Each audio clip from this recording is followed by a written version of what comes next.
And how about the parade? How about all the people that showed up here today, huh? Isn't this great? Holy smokes.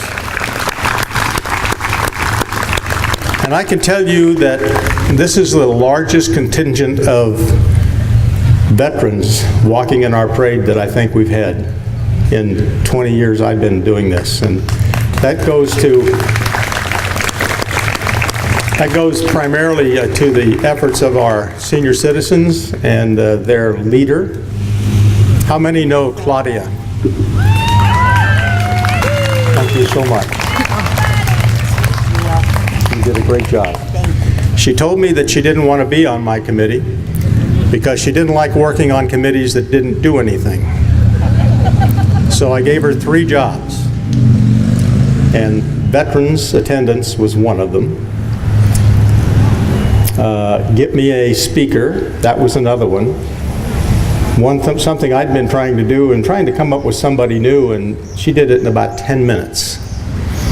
And what was the third one? The seniors, I guess. Yeah, oh, that way. We'd want to get some kind of conveyance for the seniors. And she did all 3 of them.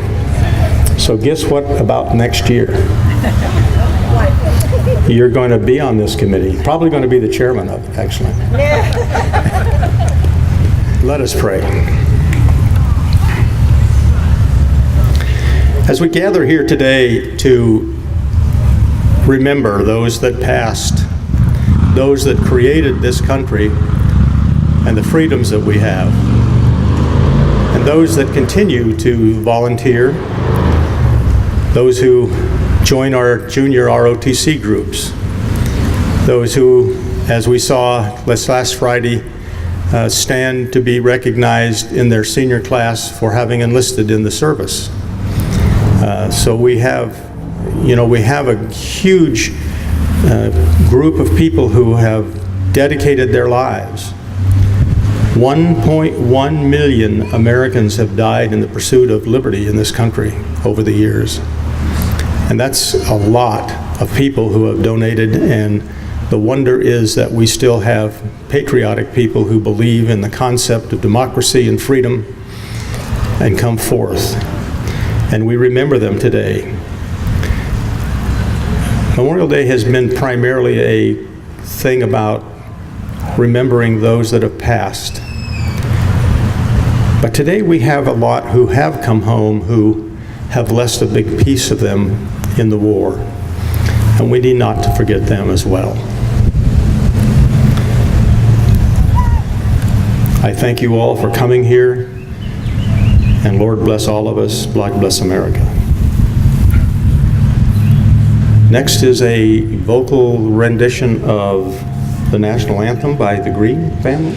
Oh, say, can you see by the dawn's early light what so proudly we hailed at the twilight's last gleaming, whose broad stripes and bright stars through the perilous fight o'er the ramparts we watched were so gallantly streaming, and the rockets' red glare, the bombs bursting in air, gave proof through the night that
Well, I'd like to introduce you to our new town administrator, Ryan McLean. He's here with us today, and he is going to introduce you to our guest speaker. Ryan? Good afternoon, everyone. I just wanted to say, when choosing where I'd like to work, it's very important to me as a veteran and someone who served to work in a community where it respects its veterans. It was one of the criteria I had. And seeing the graves and seeing the Scouts and their commitment to honoring our veterans who passed with flags, seeing all of you here to honor our fallen on Memorial Day, and just the commitment overall from our town to remember its veterans, I just want to applaud you and say thank you for being so welcoming, and thank you for welcoming our veterans. I'd like to acknowledge them now. Thank you very much.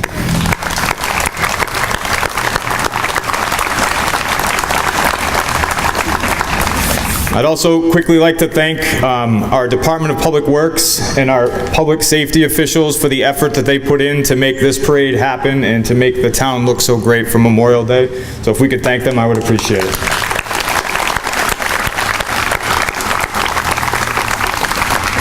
And thank Tom for embarrassing us with how white his uniform is and how well it still fits. It's very embarrassing for those of us who served.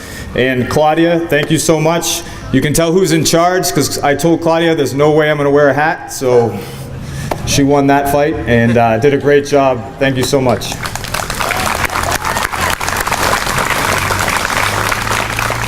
So Memorial Day is a day that we remember our fallen. We made promises to the fallen when we served, made promises to their families that we would remember them. And often people ask, how do you thank someone who gave their life for their country or who served their country? And you do it by this, by showing up, look to the left and right, and see how many people are here to observe what is a very important holiday for me and for my fellow veterans, male and female.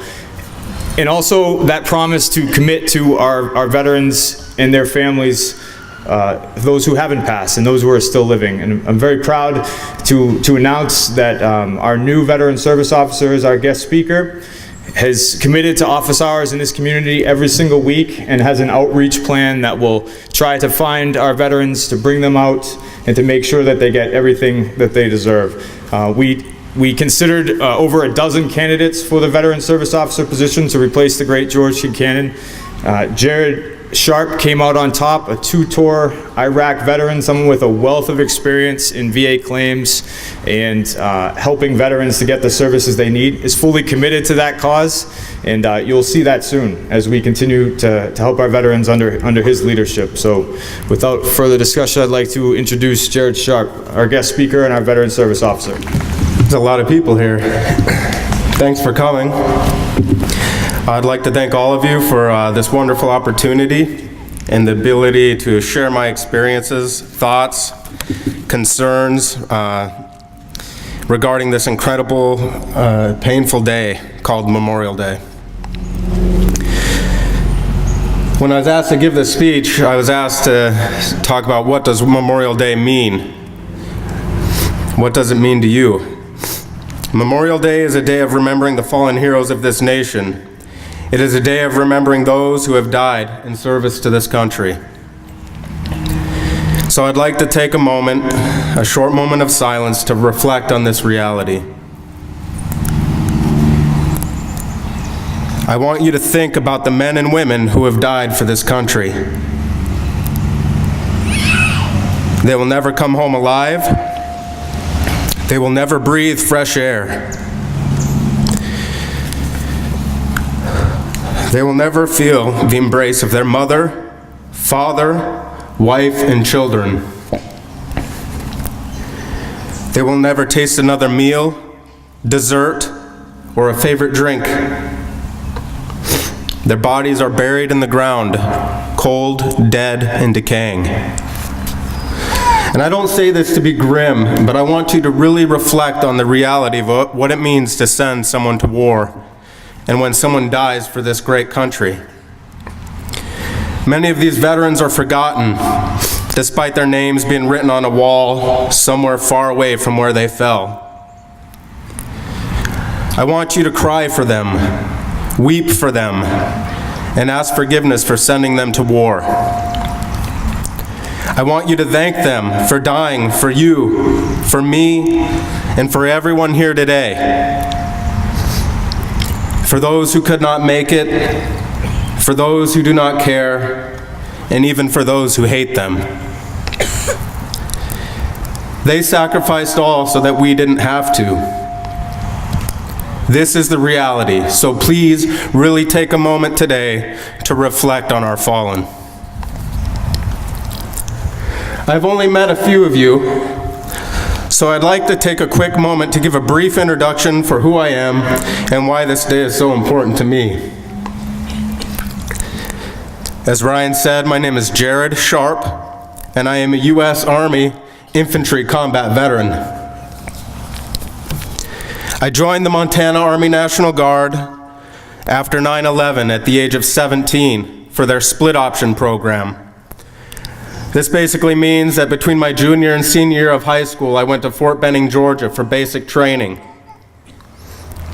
After graduating high school, I went back to Fort Benning and went to what's called Advanced Individual Training, or AIT, and became an infantryman. My unit had already been activated from Montana and were heading to Iraq. So I met up with them in Fort Polk, Louisiana. And then 6 months after graduating high school, my mom and my dad sent their son to Iraq. I was 19 during training. My first year was pretty intense. There were a lot of improvised explosive devices, or what we call roadside bombs, basically bombs on the side of the road, and as you drive by, somebody that you can't see and you don't know where they're at tries to detonate it as you drive by. I saw a lot of them, but I was fortunate because some people only see one.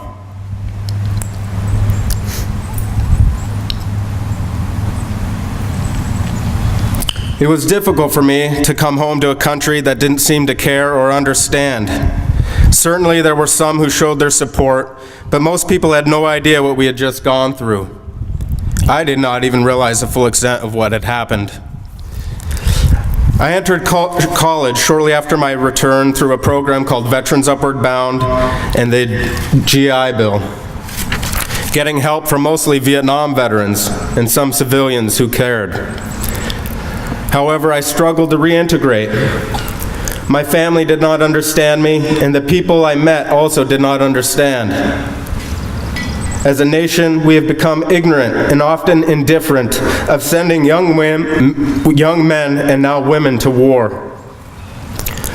Unlike World War II, our soldiers are often no longer coming home as honored heroes to communities that support them. Korea is a forgotten war. Vietnam was a war that forever changed this nation, a country torn apart. Our Vietnam veterans hold a special place in my heart because they were treated so terribly when they came home. This is something we should all ask forgiveness and recognize that they deserve our honor and our respect. Welcome home. The Gulf War is another forgotten war, where we need to look and recognize how they too need our support.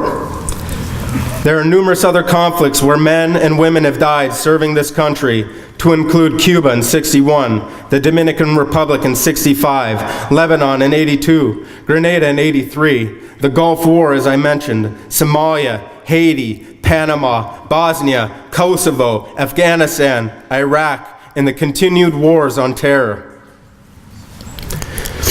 So what does it mean to send people to war? Well, it makes one grow up quickly. At 20 years old, upon my return, I could hardly relate to anyone. Nobody my age, my own family, even the elderly. The only ones I really related to were other combat vets. The pain of those who died was real. It is real. Often I wondered why they died and I did not. Often I found myself wishing that I had died in Iraq.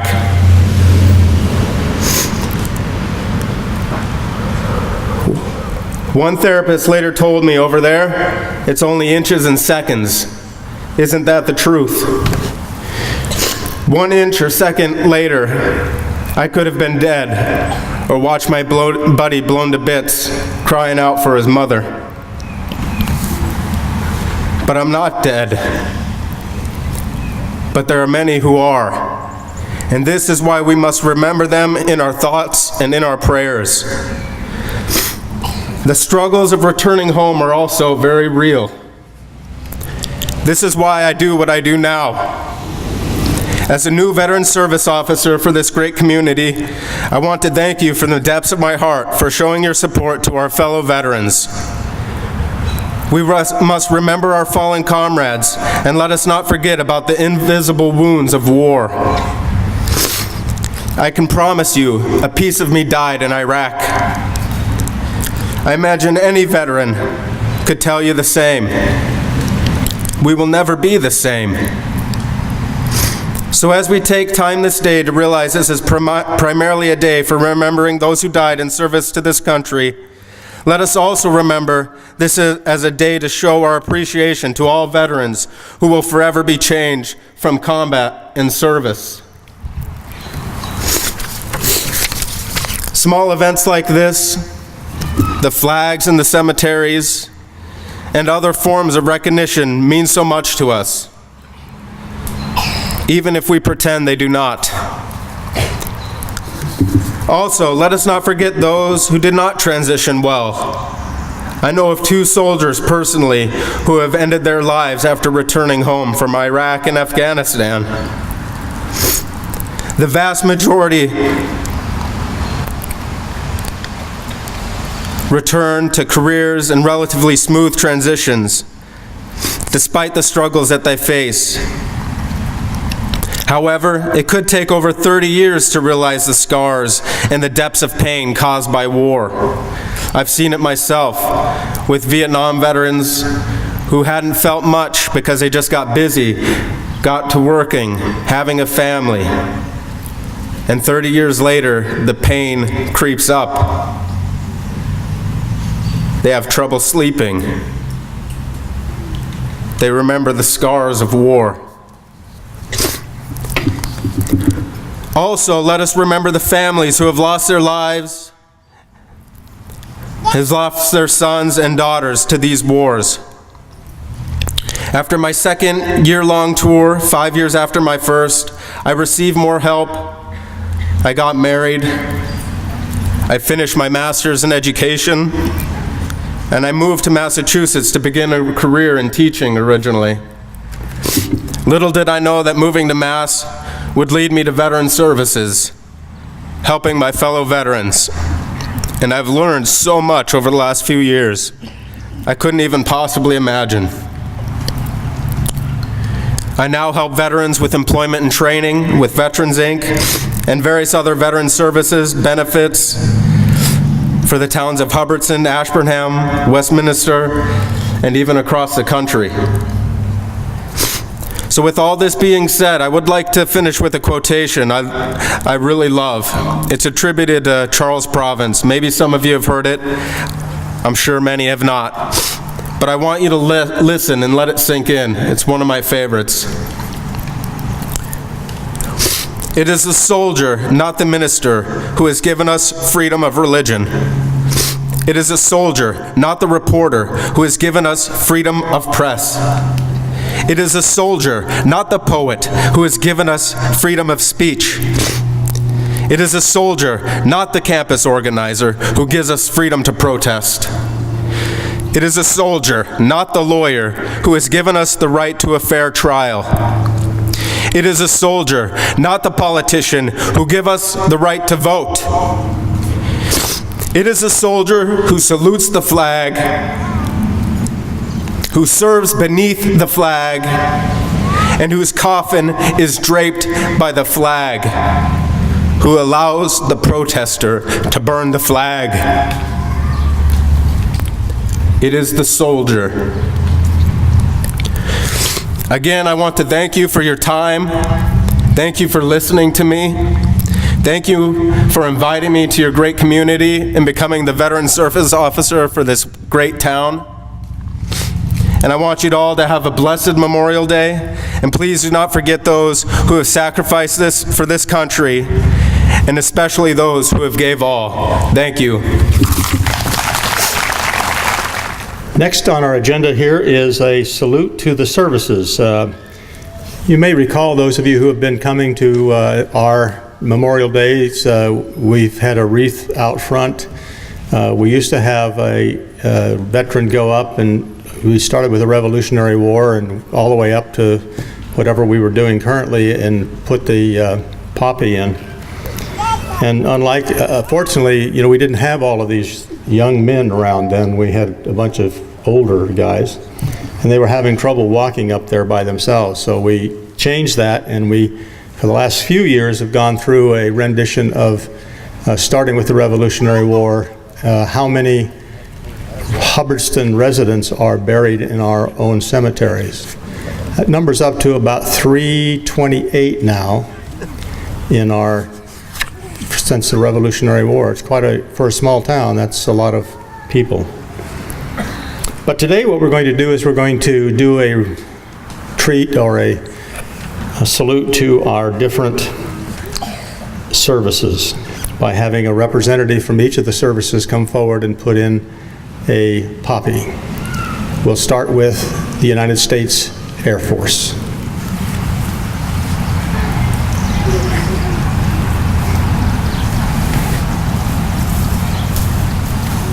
The United States Army.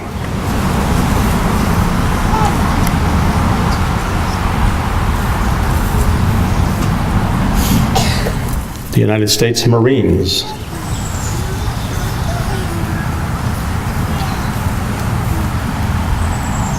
The United States Coast Guard.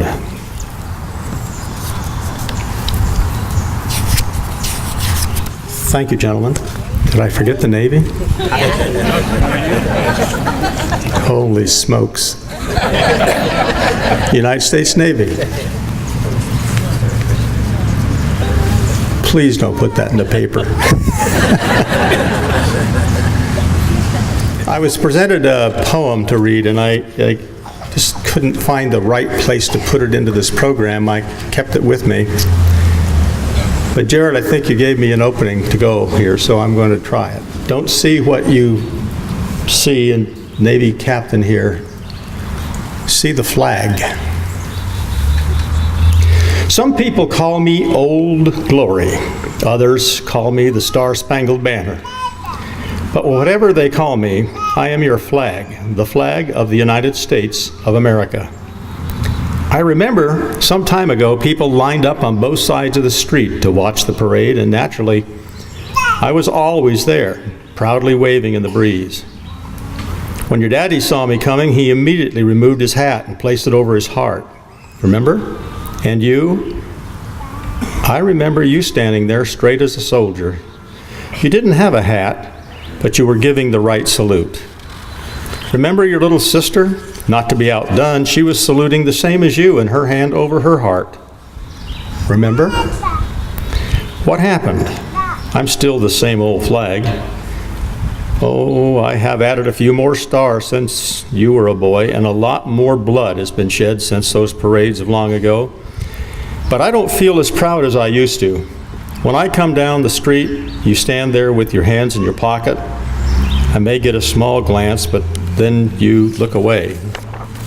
I see children running around and shouting. They don't seem to know exactly who I am.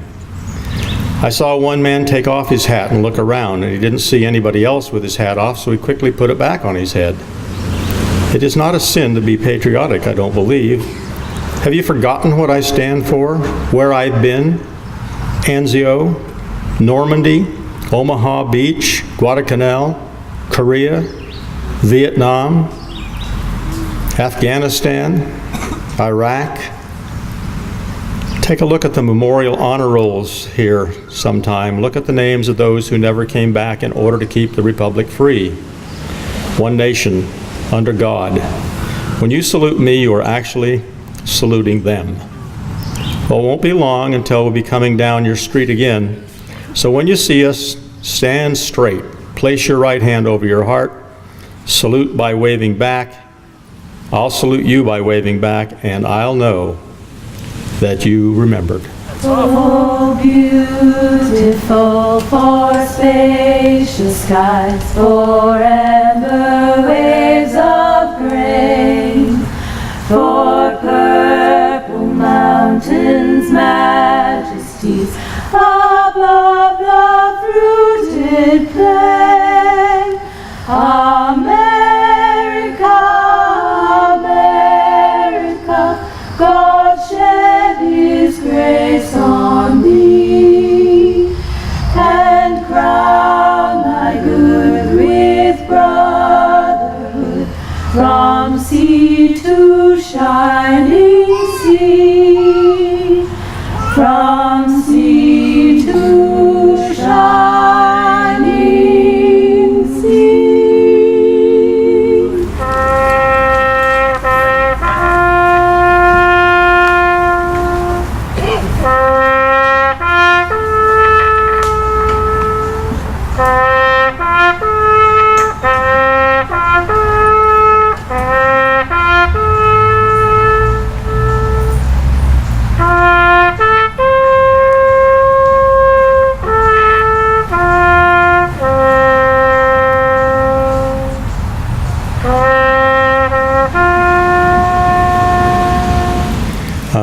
I'd like to, at this point, thank all of you for coming, for taking time out of your day, for making that decision to not be somewhere else.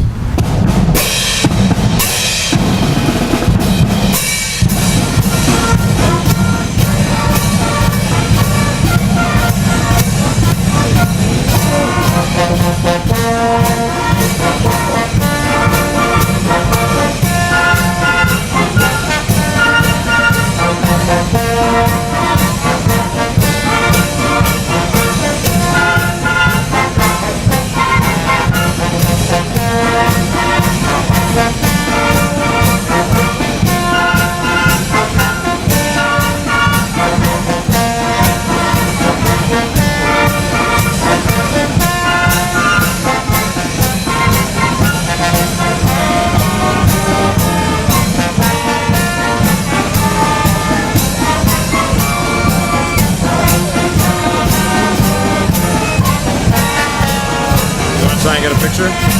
Yeah, I'll get all the beds over here.